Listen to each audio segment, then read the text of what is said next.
Well, good afternoon, everyone. I welcome you all to the meeting this afternoon, and I will officially call this meeting to order at 3:32 p.m. Please note that we do have regrets from Trevor Reading. We acknowledge that we are on the traditional land of the Anishinaabe people. We wish to recognize the long history of Indigenous people of Canada and show our respect to them today. We recognize their stewardship of the land. May we all live with respect on this land and live in peace and friendship. Are there any additions for today's agenda? Seeing none, I would like a motion from someone to approve it. Moved by Andrew, second by Becca. All those in favor? And that is carried. At this time, I'll remind everyone that if you have any pecuniary interest to declare, please do so now or any time throughout the meeting. Moving on to item 5 on our agenda, the March 23rd minutes were circulated. Are there any errors or omissions? And see none again, a motion to approve them. Moved by Todd, second by Tanya. Comments or questions? All those in favor? And that is carried. We are now at agenda item number 6, North Perth Economic Development Update. Kim.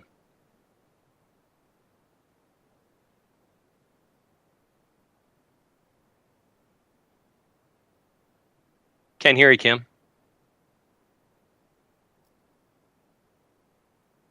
I have submitted my report for your review, and as you can see, it's been a busy couple of months, and we have made some adjustments to the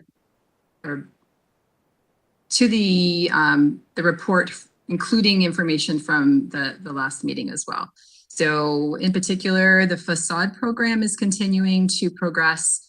We have had a number of parties come forward with questions, showing interest. And as of today, we have 2 applications that have been approved. And a number of projects from 2021 that are actually being completed. We have noted from some of the successful applicants that the contractors are busy and they're having some difficulty getting the projects completed within the 12-month timeline, but we will certainly be flexible. I think they should be all accepted within that or completed within the time frame. And we do have one project that will need to resubmit their application because the project, the contractor would not complete the project due to increase in prices for what was quoted. So, so we're facing that along with a lot of other businesses and contractors, some of these challenging situations, but we'll continue to outreach and help to inform our businesses and get as much participation, take advantage of the program as we can to beautify our towns. I have highlighted a number of our recent projects that have been approved for funding, so that's great news. The one I will focus on is the North Perth Regional Technology and Skills Learning Hub project. So as of yesterday, they had a community conversation was facilitated with a number of employers, job seekers, stakeholders from the community participating. The purpose was to understand better the labor force challenges and skills and learning needs so that when courses are being planned and selected in addition to some of the requirements we're obligated to from the ministry for our project, that we are ensuring we're meeting the needs of employers and also looking forward beyond the March end of the project to build sustainability into the hub. So An exciting item was that we have announced our logo and our official branding for the project as of yesterday. And the project, we have rebranded it Set 7, Skills and Technology, North Perth and Region. So Set 7 might be a bit puzzling for those of you that were not there to hear the explanation and why we chose that term. And it ties in really, really well with the Conference Board of Canada and some of the emerging essential skills that are required for success in the marketplace for job seekers and for labor force going forward. So it will really guide our planning. And I'm just going to summarize what those are for your information. So the 7 key skills are creativity, innovation, and entrepreneurship, critical thinking and solution finding, collaboration, communication, character, culture and ethical citizenship, computer and digital technologies. So that encompasses a lot, a wide reaching of skill sets, and it does incorporate all of our different business sectors, whether it's agriculture or retail or manufacturing, green energy, solo entrepreneurship. It will really help guide our programs going forward. And we launched the logo yesterday as well, so we'll ensure that we get some of that information circulated to you, and we're excited to start using that branding and be able to kind of inform and help to clarify and educate on what it means and how we can move as a community and a region towards that, those essential skills. And I did also include information about 2 other projects that we've received funding on. The FedDev funding for downtown Parkette in Listowel, and that is planned to be completed in 2022 by December of 22, and will include things like benches and landscaping and hardscaping and public art and tables. So we're in the landscape architecture revision phases at the moment, and we will be working, that is part of one of our streetscape plan projects. So we're excited to be able to have funding from FedDev for that project and have that completed to help draw people and to just enhance the beautification of North Perth downtowns.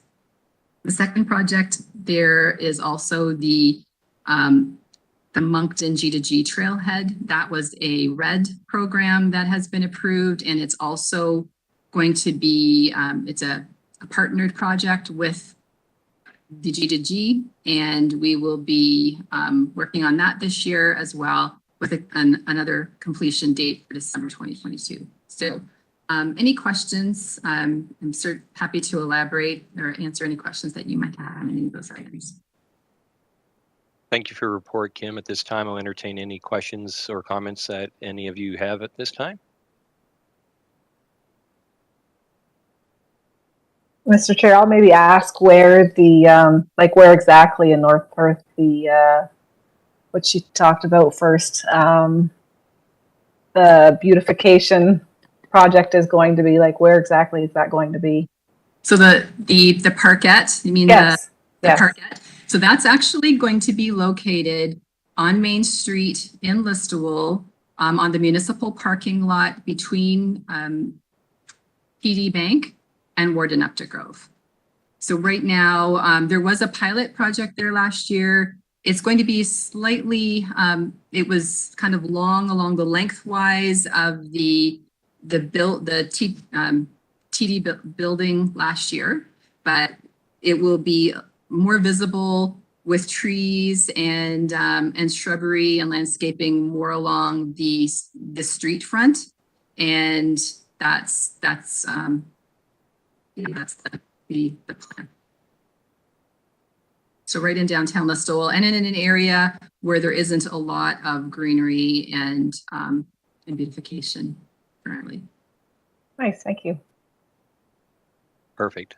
Any other questions or comments for Kim at this time? Okay, seeing none, move on, please. Okay, and so the next, so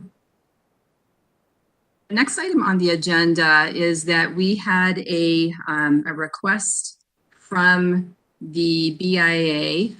They have determined that they will not be able to proceed with the Win the Space program because of a lack of space in downtown Listowel. A good problem to have, but it's difficult to have a Win the Space program when there isn't adequate space available. So they received approval from their primary funder, which is Libro, to reallocate the $10,000, I believe it was $10,000, may actually have been $7,000 this year, to put it towards a public art project. In November of 2018, Economic Development Committee did approve for $2,000 to be contributed towards the Win the Space program, plus $500 in kind contribution. So for me to sit on committee meetings and things like that. So they have brought the request forward for that that contribution of $2,000 to be able to be reallocated to the public art project that they have planned. They are still finalizing details on it. We don't have specific information on the plan. That will be kind of forthcoming. So the motion from 2018 was that the Economic Development Committee approved 2,000 plus 2,000 cash plus 500 in-kind donation to Win the Space. So it was designated specifically to Win the Space. So that's why we're coming back asking, just getting your thoughts on that, whether you would like it to be reallocated, whether you think that that's appropriate to reallocate it to a public art project. They did also notify that another one of their cash contributors, Perth Community Futures, has agreed to reallocate funds for the project. So just looking for your comments or questions and potentially direction on that. Kim, was that a different motion than I think, here January 20 when Councillor Behrens and then second by Councillor Andreessen? You know what? That one, it was January 2020 was the minutes where it referenced. Okay. It was included in the January 2020 agenda package. It was actually the November minutes. So that's why I'm sorry. It was the November 2019 minutes. Okay, thank you. Does anyone have any comments or questions, or are we okay with approving this? I can put the motion on the floor. I think I do have a motion here if anyone would like to speak to it. The motion is that the North Perth Economic Development Advisory Committee approves reallocation of $2,000 from Win This Space to a public art project in North Perth. Would anyone like to make that motion? Moved by Todd and second by Tanya. Any discussion on this? I think it's great. All those in favor? And that is carried. Thank you.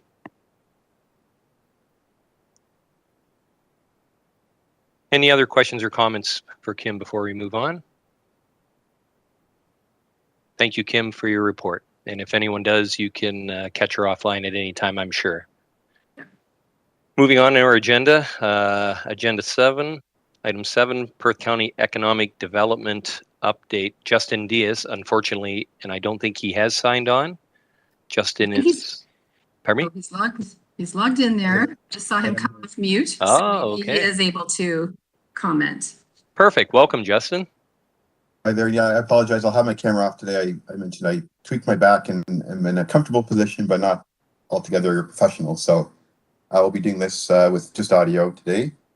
And I'll probably keep it quite brief and just give a few of the highlights of the report that was submitted. So there is quite a few training opportunities I'd like to draw the committee members' attention to, particularly the ones from Immigration, Refugees, and Citizenship Canada. So in addition to the mastermind sessions that are being offered there, as we know, labor force continues to be a challenge, and IRCC is very much a black box, I think, for a lot of businesses and folks, even myself. It's a very complex procedure to try to get access some of that immigrant talent. So I would encourage you, if you have staffing issues, challenges, to please do attend some of these webinars being put on by our IRCC. They are quite good, quick and informative, and really do peel back the curtain on some of their processes for a number of different programs. Unfortunately, there was one this afternoon, and the temporary foreign worker one had occurred last month. But again, lots of other further opportunities for you to find out about accessing international talent. So please do take them up on that offer. Perth County Cycle Tourism. So we are looking to build a Perth County Cycle Tourism program. There will be a number of opportunities for folks to participate. We are looking for residents participation as well as cycle enthusiasts. So if you know anybody who is an avid cycler, has an interest in cycling, we would really like to know who they are so we can extend a personal invitation to them to come to one of our engagement sessions later on in the summer. Beyond that, please do watch our social media website for opportunities for participation, whether it be via survey, attending one of those sessions, or just contributing your feedback on helping us at the county build a cycle tourism program. PC Connect has recently launched their PC Connect app through Blaze Transit. So this is really a game changer for booking rides, an opportunity to book and pay for your PC Connect ride online via the app, as well as track for us in terms of countywide opportunity for us to track some better data in terms of who's riding, when they're riding, and really maximize the service. So again, the app is available through Google Play and the Apple Store. Blaze Transit PC Connect should get you there. If you have any questions, please reach out to Maggie Martin. She can help you get set up on the app. Moving on to a couple of tourism updates. So our Discover More Adventures program continues to launch new experiences regularly throughout the summer. 3 of those new experiences are highlighted there, and I will note Ambay Wing Tours is a North Perth birding experience that was just launched recently. So please do check out our Discover More Adventures webpage to see both the ones that have been launched as well as a number of other ones that will be launched throughout the rest of the summer. From Perth County Farms to Stratford Tables is a new project, video project being done with in partnership with ourselves and the folks at Destination Stratford.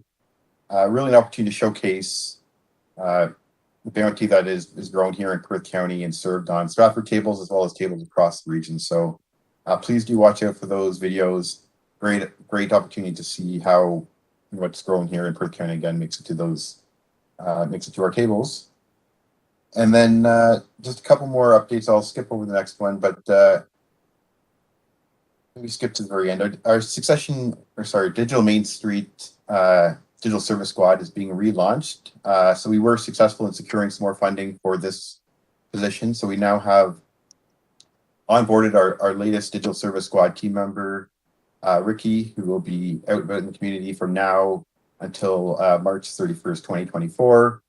Again, a really great opportunity to have somebody in there for an extended period of time, delivering the digital services support to businesses. So that includes things such as systems, websites, helping businesses get stuff on social media, doing digital assessments, helping businesses get the Google My Business account set up, a critical component in making sure you're found on Google and your information is accurate, taking 360-degree photos of businesses for website marketing and other applications, and then really just any other digital support that businesses need.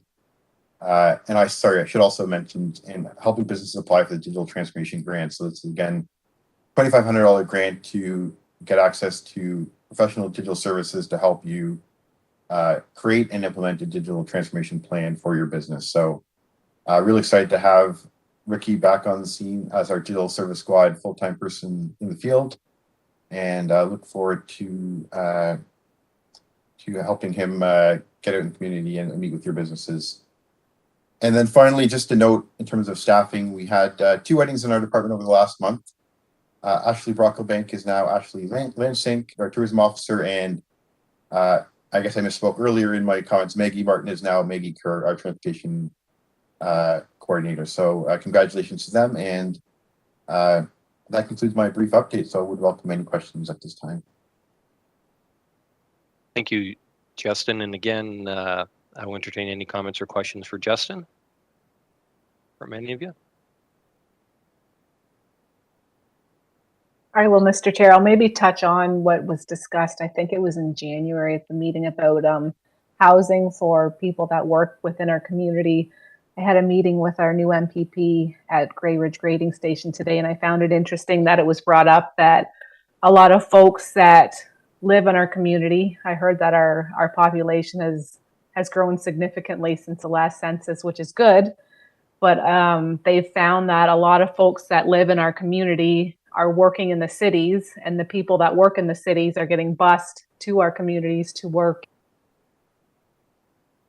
in our manufacturing job, whether that's Erie Meats, LTI, that type of thing. And again, we've discussed it is how the housing situation where folks are not able to find housing or attain housing in our community. And that is, like I said, we discussed it previously, and I just wanted to bring it up again that it is on our MPP's radar. And I found it interesting that people are either working from home and commuting into the city, and we're busing people from the city to our community to work, which I thought was kind of interesting to hear. Thank you, Tanya. Justin, do you have any comments for that? Okay. I guess not specifically. I would just say that we do continue to support employers with attracting workers from outside the region or in the region as well through our PC Connect partnerships and opportunities for them to take advantage of some free rides to help get workers to places of employment across the county, as well as that goes into London and Kitchener-Waterloo to help bring employees in. So, and there's a couple other housing initiatives that we are working on, but unfortunately unable to share some details at this current time. But definitely continues to be a top of mind priority for our division as well. Thank you, Justin. Anyone else with comments or questions? I am seeing none. And again, if you do have anything you think of after, I'm sure you can contact Justin anytime. Thank you, Justin, for logging on and for your report, and hope you're on the mend soon. Moving on in our agendas, which is number 8, new business physician recruitment. Todd, are you speaking to this? No? Kim?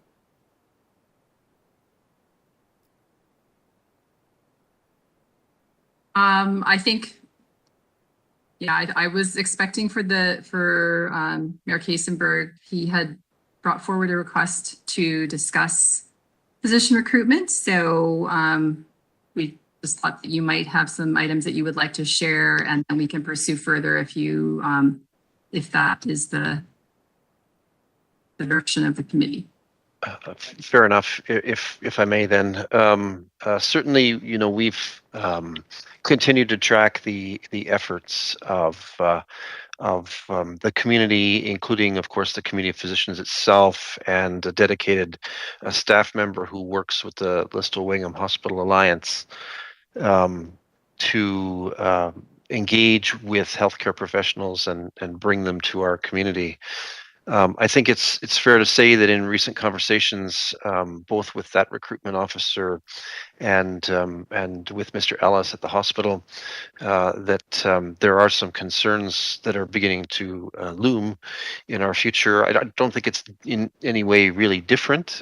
Rural communities have often not been well adopted by medical graduates, and so it does take a certain amount of recruiting effort to find new physicians.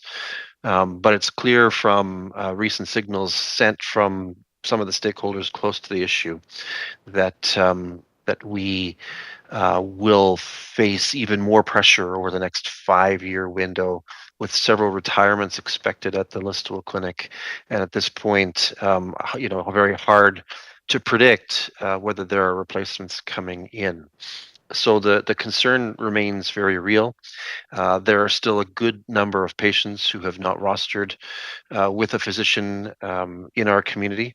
That is because at this point, all practices at the Fisher Medical Clinic and through the health team are closed to new patients. They're not taking new patients at this time, and that extends right to me.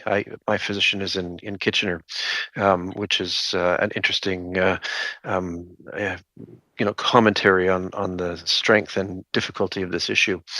I think in my conversations with Mr. Ellis, one of the things that came up, of course, was that this community has for some time contributed money. The council of the municipality has approved funds to support the physician recruiter position and activities.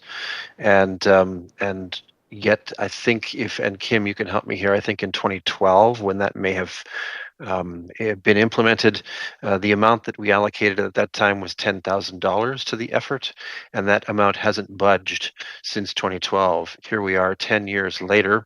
I think we can appreciate that the costs of doing business in general have increased, especially of late, and in fact, probably there's a demand to even be more sophisticated in how physician recruitment happens. And certainly when I chatted with Jan, who's the physician recruitment officer, we had an interesting conversation about how the methodologies even are changing in terms of how this community tries to identify interesting candidates, bring them to town, impress them.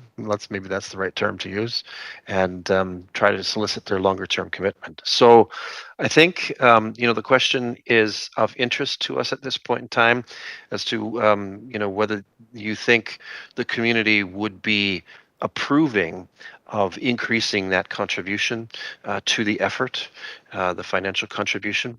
And certainly if there are any ideas that folks had, I certainly made that very personal offer that if the mayor needs to wine and dine some of these folks, then the mayor is happy to do that.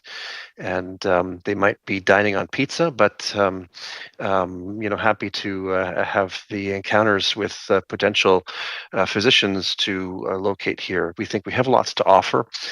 I think that some of the work that's being done in our community around creating, an employment brand for both the corporation of North Perth and thoughts towards that end in the broader community can be quite helpful, even in physician recruitment. But I'd be very interested in seeing if any of you have any grave concern about even doubling the amount of the contribution that the municipality makes to this effort. I think we could probably jump to 20,000 and continue to make a difference in this, and perhaps allow outreach into other areas that we haven't historically seen participation in. So I'd welcome any comments, Mr. Chair. Thank you, Todd, for that summary. That was good. Anyone on the panel here would like to chime in on any of his comments or suggestions? Or I would. Thanks, Doug. go ahead. Through you, Doug. Thanks. I appreciate totally that recruitment for physicians will need to be top of mind. Something else that's coming to mind along with recruitment of physicians in the medical field is recruitment of just nurses. We continue to experience more hospital closures probably in the weeks ahead during the summer, which is really concerning. And so does that need to be extended to looking at a wider range of medical workers to include nursing staff as well too? Might be worthy of some conversation and worthy of some consideration in terms of hiring practice moving ahead. It's really concerning that we can't provide those services 24/7. Very concerning. So yeah, just a thought. Thanks. Thank you, Leanne. Anyone else? I think, go ahead, Kim. I just wanted to clarify that historically, it is not only for physician recruitment. The committee that guides it, and when it's called Healthcare Recruitment Committee. I think their focus is physicians, but because that's been the area of greatest need. However, as you mentioned, Leanne, that is changing. I mean, it's becoming more prevalent, with nurses as well as other allied health professionals. So that, that could be something that would be noted, that the contribution, the support itself, but actually says healthcare recruitment. So we could emphasize that if that was of interest. Thanks, Kim. Todd, just a question. When were timeline for implementing this? Like, it's probably too late, obviously, for this year's budget. So probably 2024 or 2023.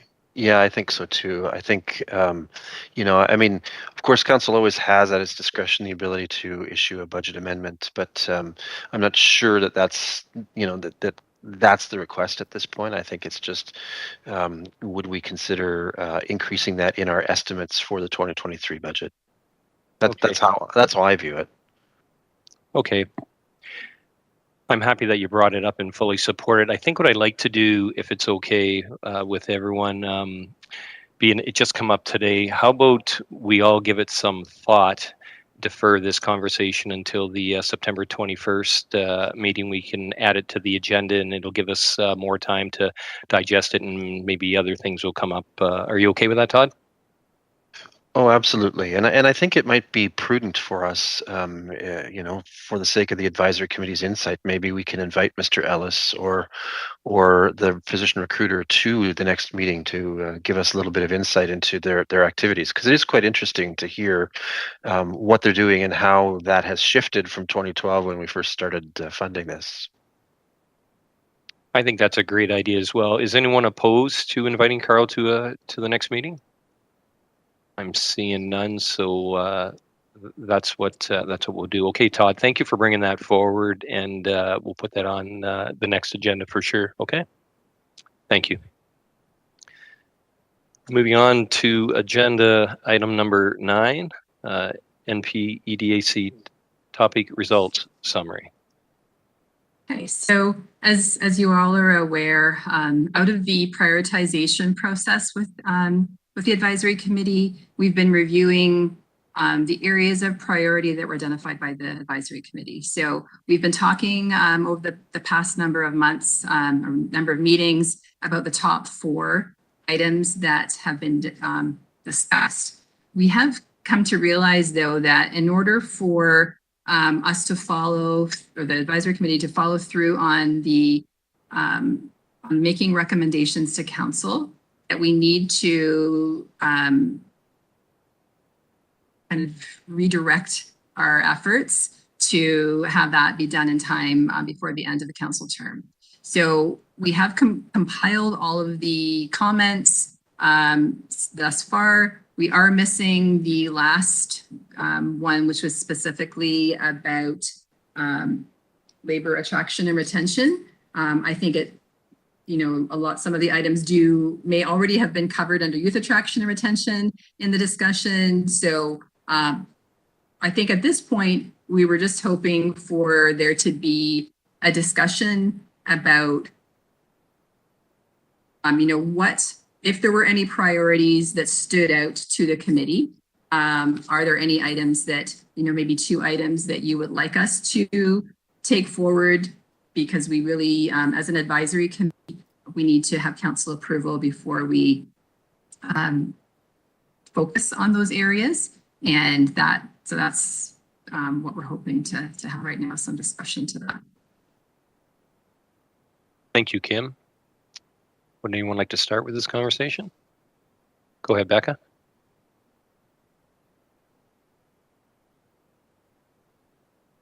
You're on mute. Sorry, I'm on my iPad, so it's hard for me to figure out how to unmute. I think that the youth retention and attraction are a good way to go, only because I think they're more like short-term solutions that we can all kind of work towards, whereas some of these other things are more long-term. Okay. Thank you. Specific ones that you're thinking like that really, I mean, that maybe we can discuss with the other members as well. Like, I think that definitely, like, reaching out to our high schools, like, I think that's a big thing. I know that I don't know how often they really go there anymore, and kind of promote local jobs. I don't know if there's like if you could host like a career fair type thing that local businesses would have the opportunity to go to and speak with students. I think stuff like that. That would be like the last item on the list, kind of what you're thinking about, you know, more so. Like Yeah, that on that November 2021 part. Yeah. Just like the reach out to local high schools to speak, or is that speak in careers class, or is it more? Yeah, it could be a careers class, or you could even just do a generalization as well. I know all the students need to do careers class, and I think that's in grade 10. But even if we got there and say spoke to grade 12s who've already done the careers class, then they have the opportunity to kind of know, or even grade 11 when they're making the decision about where they're going to go for university or college. Okay. Any other comments or areas? Do you agree, or do you have other items that you think we should also look at? Go ahead, Todd, then Andrew. Yeah, I mean, as I look at this list, I agree with Becca's comments that there are several sort of low-hanging fruit things that are not high cost or high time demand efforts. Some of them will require a certain amount of diplomacy, obviously, with the school board, and trying to sort of figure out whether some of those ideas are achievable. Given various climates like privacy climates and all that kind of stuff that those institutions have to manage. But you know, when I look at some of this, I think perhaps the challenge that lies ahead is to figure out for those that are longer term or that have inherent cost implied, what that might look like, right? And really, to my mind at this point, just as with the last matter, what we're trying to do is, from this committee's report to council at this stage, is sort of fuel the budget process for 2023 and the priorities process for 2023. And as I said, you know, as you pointed out, Becca, some of these are pretty straightforward, lower hanging kind of fruit. Some of these a little more investment and therefore need a little bit of fleshing out, so that council can consider during the budget process, how does it allocate time and talent and resources to make some of that happen. So that's my only thought, is that you know, at this point we have this list. These are all good ideas that we've come up with in our previous discussions. Now, for the ones that need resources, how do we resource them, and what's the story we tell to resource them and convince council that they're worth acting on. Thank you, Todd. Andrew, you'd like to comment? Yeah, just a bit of a follow-up to Becca's comment, because I fully agree with her, and I think it's important if we're looking to get into some of the local students that have grown up here, we also look at some of the influencers that could be in front of these kids, and that being guidance counselors. I think have the potential to be a big influencer for high school age children, and so I think it's important that we get into their heads a little bit. And make sure that they're fully aware of the opportunities local. Thank you, Andrew. Anyone else?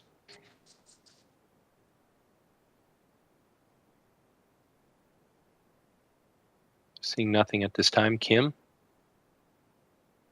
Okay, so I guess I'm just wondering if we have a motion, or whether you would like to think on it more and come back to be able to take it forward for the next meeting. I'm not sure that I have it. I mean, I can focus on the items that Becca and Andrew mentioned, specifically to take to council's recommendations, or maybe the recommendation is that we, yeah, what as the mayor suggested, we use this information to inform the budget. I think our last report to council did say that we would be bringing back recommendations. And you did say that you would like it before the end of this council term. I mean, Correct. if that's what the committee would Okay. like, then we probably need to have a decision by September so that we can take it for council's review. Okay, Leanne. Thanks, Doug. Through you. One of the things that's really laying heavy as well, and we haven't talked a lot about it today, and I think there's another report coming up, and that's about the agricultural excellence strategy, which ties into a lot of things, whether it be youth retention and attraction, housing, and it's something that could become quite a new priority for economic development as we move forward in the next term of council. It will also have I think, an impact on our budget too. And so I'm wondering about what does that report going to bring us? We're going to get that in August. Should we take a look at that as well? And maybe have another discussion about that and this in September, so that we're kind of going at it with a more cohesive approach around what vision we're going to take with economic development. That's just my question and my thought. Thank you, Leanne. I agree with that. And of course, we want to do it the best we can and try to make it as right as we can. So I have no concerns at all if we want to wait until the report in August comes back, and then it is obviously prior to the September meeting, and then we can have further discussion at that time. Go ahead, Todd. So if I might suggest, I mean, I think, we've heard a couple of the ideas, and I think maybe what we need to do, if this committee can do it, is suggest to staff, because Kim, it looked like you were looking for some instruction here, suggest to staff that you go through each of the sort of action items that have been revealed over the course of our discussions in this committee and ponder, is this like a zero budget item? Is this an item that has a short term, a medium term, or a longer term implementation? And if it sort of fits in the long term piece, then what does that look like? Like, what could that mean? Because I think that if we came to our next meeting and we had a focused discussion on a document that sort of showed us at least some hints about the timeline and the resources that are needed, then this committee could get a lot more sharp with its pen and say, these are the things that we feel pretty strongly about and that we would recommend to council as an A-level priority versus some of these other tactics, which are B levels and C levels, right? And I do think that there's a whole lot of wisdom in what Leanne has said about seeing what the agricultural strategy looks like and how that integrates with this, because I suspect there's going to be lots of points of contact. Thanks, Todd. Leanne, you want to speak again?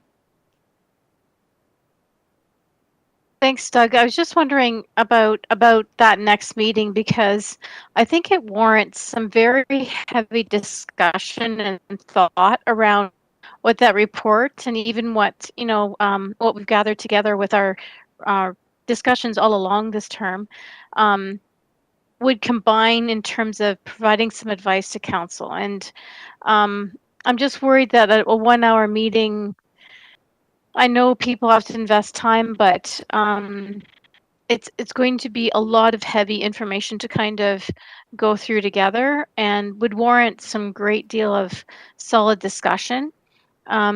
So just a thought about that next meeting and what that could look like in order to use our time effectively and give us that opportunity to have that deeper ability to discuss the information and debate and look at some options that we can influence in terms of the budget, in terms of economic development. So are you asking to limit the content for the next meeting to this? Now, we've already spoken about maybe inviting Carl to the next meeting, which could take some time also. Maybe 2 meetings? I'm not sure. I'm looking for direction out here.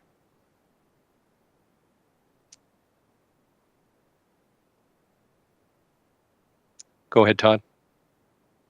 Well, you know, we have to be careful of respecting the commitment of time of the volunteers who have graciously agreed to serve on the committee, and that's sort of the first premise, right?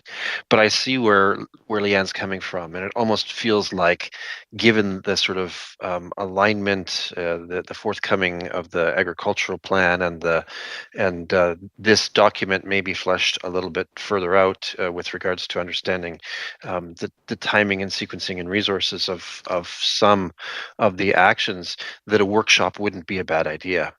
A workshop probably would require us to book, 3 hours together to sort of talk it all through. And I can only speak to my sensitivity to volunteers' time. That's all. Thank you, Todd. Volunteers, any comments?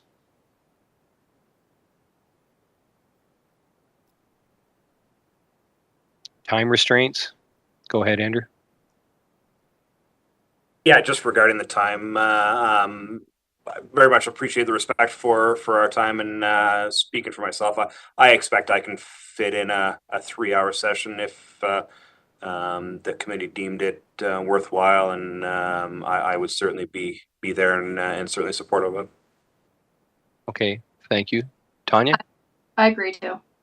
and Becca, okay. Yeah, that works with me. Obviously, if we've got a specific date picked out, we can work it into our schedules. That would be good with me. Okay, perfect. Let's leave it with Kim, and her and I can discuss that. I'm going to throw one more thing out. Would this is everyone okay if we could do this in the council chambers instead of virtual? I think it would be a lot more, my own opinion, would be a lot more productive. Is anyone opposed to that? Okay, perfect. So Kim, you and I we'll discuss after, and we'll just you've heard everyone's comments today, and we have some time to figure this out, and maybe we could send out a doodle poll or something on different dates that suits everyone's requirements to attend. Are you okay with that? Yeah. Okay. And sorry, so this would be in lieu of the September 21st meeting. That is correct.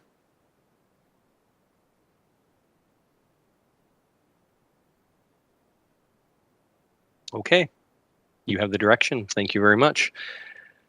I believe that is all for our agenda today. Obviously, the next meeting is scheduled for September 21st. But that being said, Kim and I will discuss further, and we'll send something out for a special meeting in the council chambers here. If there is nothing else for today, I'd like a motion that this meeting be adjourned at 4:20 p.m. Moved by Andrew, second by Becca. All those in favor? And that is carried. Thank you, everyone, for attending today, and enjoy the rest of this beautiful summer. Bye now.